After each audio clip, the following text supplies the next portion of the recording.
ഒരു ദിവസം പ്രവാചകൻ തിരുമേനി ഒരു വഴിയിലൂടെ ഇങ്ങനെ നടന്നു പോവുകയാണ്. അപ്പോൾ ഒരു മാൻപേടനെ കണ്ടു. ആ മാൻപേടയെ ഒരു വേട്ടക്കാരൻ ബന്ദിയാക്കിയിട്ടുമുണ്ട്. പ്രവാചകനെ കണ്ട മാൻപേട വിതുമ്പി കരയാനായി ആരംഭിക്കുകയാണ്. ഇത് പ്രവാചകൻ സഹിക്കുന്നതിനും അപ്പുറമായിരുന്നു. പ്രവാചകൻ ഉടനെ തന്നെ ആ മാൻപേടയുടെ അടുത്തേക്ക് ചെന്നു കാര്യം അന്വേഷിച്ചു. മാൻപേട പറഞ്ഞു, അല്ലയോ പ്രവാചക, എൻ്റെ മക്കൾ അവിടെ പട്ടിണിയിലാണ്. അവർക്ക് വേണ്ടിയുള്ള ഭക്ഷണവുമായി പോകുന്ന വഴിയിലാണ് ഈ വേട്ടക്കാരൻ എന്നെ ഇവിടെ വേട്ടയാടി വെച്ചിരിക്കുന്നത്. അവർക്ക് വേണ്ട ഭക്ഷണം ഞാൻ എത്തിച്ചു കൊടുത്തിട്ട് ഞാൻ ഇങ്ങോട്ട് തന്നെ തിരിച്ചു വരാം. ഇത് പ്രവാചകൻ കേട്ട ഉടനെ തന്നെ ആ വേട്ടക്കാരനോട് കാര്യം പറയുകയാണ്.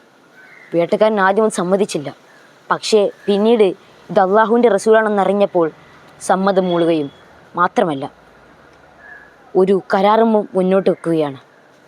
ഈ മാൻ പോയി വരുന്ന സമയം വരെ മാനിൻ്റെ പകരമായി ഒരു വ്യക്തിയെ നിങ്ങളവിടെ മാനിനെ പകരമായി അവിടെ വെക്കണമെന്ന് പറഞ്ഞു. പ്രവാചകൻ ഒന്നും ആലോചിക്കാതെ പറയുകയാണ്, ഞാൻ ഈ മാനിൻ്റെ പകരമായി ഇവിടെ നിൽക്കാം. അങ്ങനെ ആ മാനെ ആ വേട്ടക്കാരൻ സ്വതന്ത്രമാക്കുകയും മാൻ പെട്ടെന്ന് തന്നെ ഓടിപ്പോവുകയും മക്കൾക്ക് ഭക്ഷണം കൊടുക്കുകയും തിരിച്ച് അതിവേഗത്തിൽ ഓടി വരികയും ചെയ്യുകയാണ്. പ്രവാചകനെ കണ്ട മാൻ കുറച്ചുകൂടി വേഗത കൂട്ടുകയും അങ്ങോട്ട് എത്തുകയും ചെയ്തു. ഇത് കണ്ട വേട്ടക്കാരനെ അത്ഭുതമാണ് വരുന്നത്. അത്ര നേരം അമുസ്ലിമായിരുന്ന ആ വേട്ടക്കാരൻ പോലും തങ്ങളുടെ സത്യസന്ധത കണ്ട് അവിടെ മുസ്ലിമായി തീരുകയാണ് ചെയ്തത്.